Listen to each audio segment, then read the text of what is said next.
Sakal Gunarnavasha Vande Guru Sri Charanaravindan.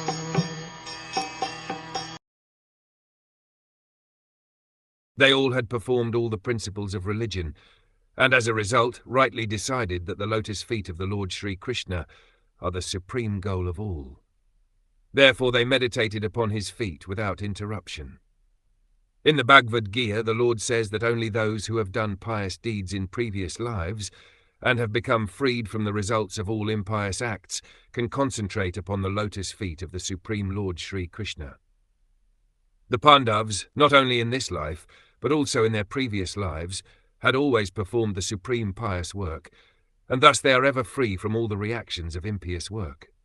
It is quite reasonable, therefore, that they concentrated their minds upon the lotus feet of the Supreme Lord Sri Krishna. According to Sri Vishwanath Chakravarti, Dharma, Arth, Karma and Moksha principles are accepted by persons who are not free from the results of impious action.